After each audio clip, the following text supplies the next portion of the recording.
Shalom Bapak Ibu, selamat pagi. Kembali kita berjumpa di pagi hari ini. Saya akan mengajak kita bersama merenungkan firman Tuhan. Tetapi sebelumnya mari kita berdoa.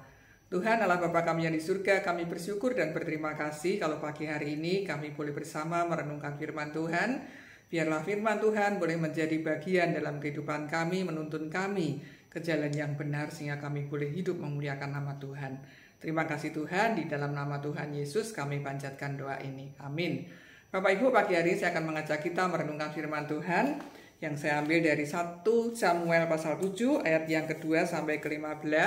Tetapi saya akan membacakan beberapa ayat saja, yaitu ayat 3, ayat 11 dan 12. Demikian firman Tuhan. Ayat 3. Lalu berkatalah Samuel kepada seluruh kaum Israel demikian. Jika kamu berbalik kepada Tuhan dengan segenap hati, maka jauhkanlah para allah asing dan para asitoret dari tengah-tengahmu, dan tujukan hatimu kepada Tuhan, dan beribadalah hanya kepadanya, maka ia akan melepaskan kamu dari tangan orang Filistin. Ayat 11 dan 12.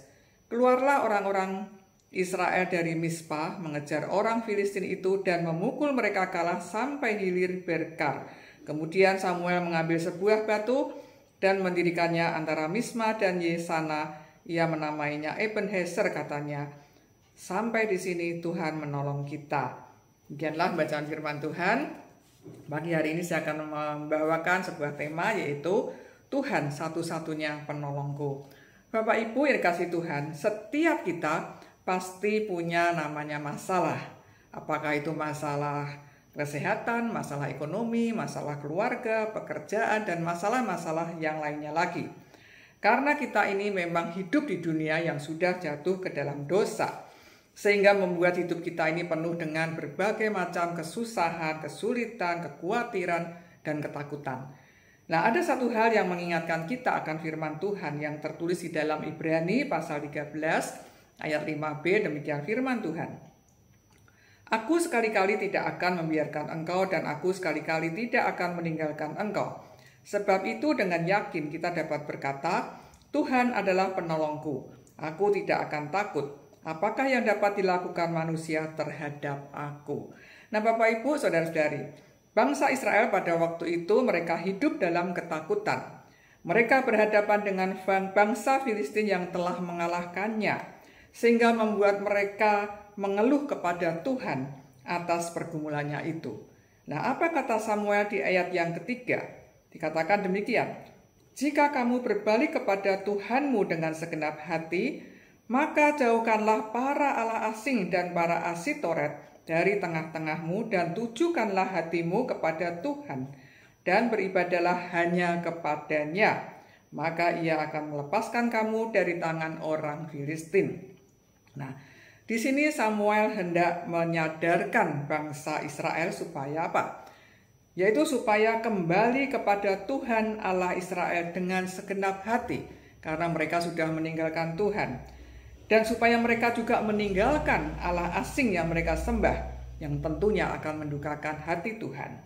Nah, setelah mereka kembali kepada Tuhan, mereka harus menunjukkan hatinya kepada Tuhan. Beribadah hanya kepada Allah Israel, tidak lagi menyembah Allah lain. Maka janji Tuhan akan melepaskan mereka dari tangan orang Filistin. Nah, Bapak Ibu Saudara-saudari, janji Tuhan adalah ya dan amin. Ketika bangsa Israel mendengarkan dan mengikuti apa yang disampaikan oleh Samuel, maka saat bangsa Filistin hendak menyerang bangsa Israel, Tuhanlah yang menolong mereka. Dan Tuhanlah yang berperang melawan mereka hanya dengan apa? Menggunturkan bunyi yang dahsyat atas orang Filistin dan mengacau balaukan mereka. Akhirnya mereka terpukul kalah. Lalu Samuel mengambil sebuah batu dan ditempatkannya di antara Mispa dan Yesana dan menamakannya Ebenezer, yang artinya adalah sampai di sini Tuhan telah menolong kita. Bapak Ibu, batu ini adalah untuk mengingatkan kepada bangsa Israel dan generasi berikutnya bahwa Tuhanlah satu-satunya sumber pertolongan mereka, supaya mereka hidup menyembah Tuhan dan bergantung hanya kepada Allah Israel, bukan kepada yang lain. Nah, dalam kehidupan kita sebagai anak-anak Tuhan, kita juga perlu mengevaluasi diri kita. Kenapa Tuhan membiarkan kita ketika kita dalam kesulitan atau kesusahan?